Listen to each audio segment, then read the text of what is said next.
चलिए अब जरा खबरों वाले स्टॉक्स पे बातचीत करते हैं। हर्षदा बहुत सारे इंटरेस्टिंग स्टॉक्स की न्यूज देंगी। Neeraj ji oil and gas space पे पैनी नजर रखे हुए हैं, कई सारे इंटरेस्टिंग न्यूज डेवलपमेंट्स वहां से रिपोर्ट हो रहे हैं, उस पर बातचीत होगी। यतिन जुड़ेंगे जो तमाम ब्रोकरेज व्यूज आपके साथ शेयर करेंगे। लेकिन हर्षदा शुरुआत कहां से करी जाए?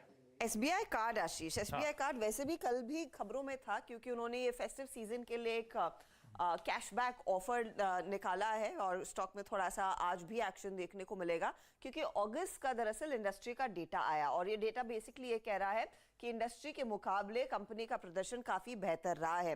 तो ये जो फिलहाल आंकड़े हैं, कंपनी कह रही है टोटल कार्ड्स में मंथ ऑन मंथ करीब 2% का इजाफा देखने को मिला है। ये 1.48 करोड़ के आसपास आ चुका है। टोटल स्पेंड्स भी अगर आप देखें मंथ ऑन मंथ बेसिस पर, इसमें करीब 1.24% तक की बढ़त देखने को मिली है।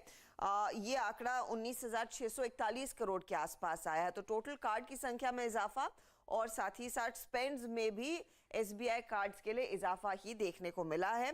अब आप गौर करिएगा कि यहाँ पर कार्ड्स इशूड वाले आंकड़े में जहां पर एसबीआई ने करीब 2 कार्ड इशू किए होंगे, इंडस्ट्री का जो आंकड़ा है वो थोड़ा सा नेगेटिव है। मार्केट शेयर का डेटा आपके सामने है और मार्केट शेयर लगातार बढ़ता हुआ दिखाई दे रहा है। जून में 18.19% के आसपास था, जुलाई में 18.11% पर आया, अगस्त में 19% के आसपास आया और अगस्त का महीना है जहां पर गणेश चतुर्थी थी। और अब आप देखेंगे यहाँ पर ये जो सितंबर के महीने में बाकी फेस्टिविटीज जो शुरू हुई हैं, स्पेशली सेकंड हाफ में, उसका भी एक पिकअप देखने को मिल सकता है अगले महीने। तो सितंबर में इनफैक्ट ये आंकड़े और इन्फ्लेटेड होते हुए दिखाई दे सकते हैं, उस पर आपकी नजरें होनी चाहिए। तो ये इनफैक्ट बहुत ही स्ट्रॉन्ग नंबर्स मार्केट शेयर के लिहाज से और स्पेंड्स के लिहाज से इंडस्ट्री से बेहतर कर रहा है एसबीआई कार्ड। तो ये इनफैक्ट एक इंपॉर्टेंट चीज है। इसके अलावा महिंद्रा लॉजिस्टिक्स रेडार पर रहेगा। महिंद्रा लॉजिस्टिक्स के लिए अपडेट है, एक रिविगो नाम की लॉजिस्टिक स्टार्टअप है, उसका इन्होंने B2B एक्सप्रेस का कारोबार अक्वायर किया है।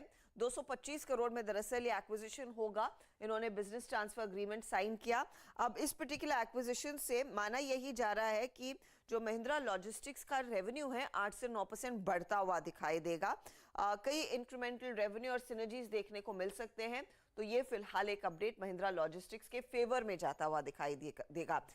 इसी तरह का सौदा दरअसल जुबिलेंट फूड ने किया है। रोडकास्ट टेक्नोलॉजी सॉल्यूशंस नाम की एक कंपनी है, उसमें इन्होंने 40% तक का स्टेक अक्वायर किया है। रोडकास्ट की खासियत यह है कि इनका एक पर्टिकुलर प्लेटफॉर्म है जो सॉफ्टवेयर एज ए सर्विस के तौर पर काम करता है। रियल टाइम मैपिंग हो सकती है कि अगर आप एक पर्टिकुलर सर्विस दे रहे हैं और आप कोई सर्विस प्रोवाइडर को ट्रैक कर रहे हैं कि कहां पर किस समय पे पहुंच रहा है वो फिलहाल SaaS के जरिए होता है। तो उस पर्टिकुलर बिजनेस में इन्होंने 40% हिस्सा खरीदा है। तो वो स्टॉक भी आप रेडार पर रखें।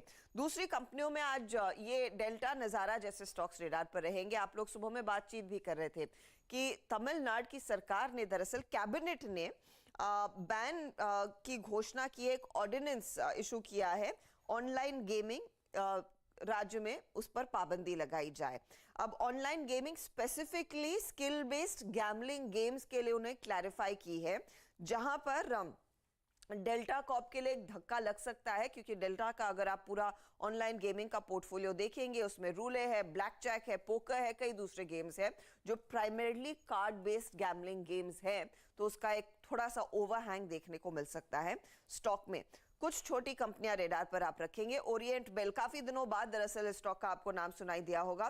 टाइल मेकर ने दरअसल अपने हॉस्कोटो में एक्सपेंशन कर रहे थे, वो प्लान दरअसल कंप्लीट हो चुका है। तो पूरा क्षमता विस्तार का काम हो चुका है। 34 करोड़ तक का इन्होंने इन्वेस्टमेंट किया था। अब इनकी जो टोटल कैपेसिटी है वो 32 MSM पर एनम पर आ गई है। यहाँ पर एक अच्छी खासी कैपेसिटी एक्सपैंड करके कह रहे हैं कि मार्केट को और अग्रेसिवली ये एड्रेस करते हुए दिखाई देंगे। एम्बेसी रीच, जिसकी हमने कल भी चर्चा की थी, आज दरअसल ब्लैकस्टोन अपना हिस्सा बेचता हुआ दिखाई देगा। 7.7 करोड़ की यूनिट्स बिकती हुई दिखाई देंगी। 345 रुपीज पर यूनिट तय किया गया है प्राइस, कल से करीब 5 रुपए का डिस्काउंट। टोटल डील 2650 करोड़ की होने वाली है। तो ये फिलहाल आप रेडार पर रखेंगे। रीट भी।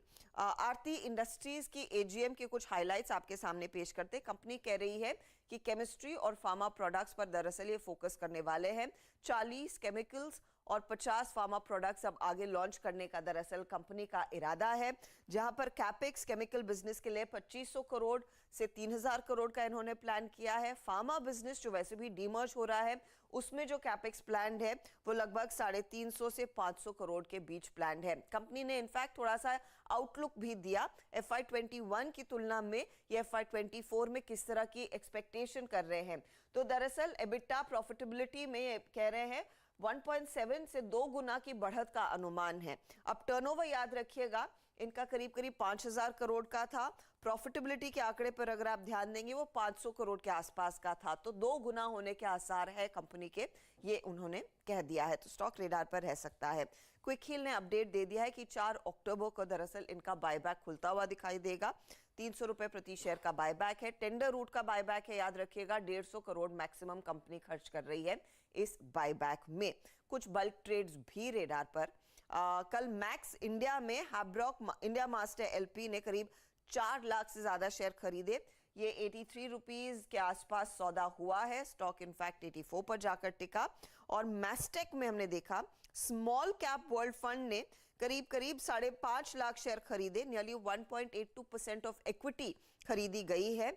ये सौदा हुआ है on an average price of 1759 रुपए प्रति शेयर। और ये ओपन मार्केट में दरअसल एक्शन होता हुआ दिखाई दिया। हॉर्नबिल ऑर्किड इंडिया फंड है जिसने करीब 4,30,000 शेयर बेचे थे। मैस्टेक मिस हो गया, टीम में निकाले हम लोग, देखा नहीं क्या बनने, मैंने तो नहीं देखा। मैंने भी नहीं देखा। नहीं तो टीम में जरूर होता। रखिए भाई, ये लार्ज ट्रेड से चलते हैं स्टॉक्स रडार पे। गौरांग सर भी जुड़ते हुए। अच्छा, एसबीआई कार्ड्स पहला।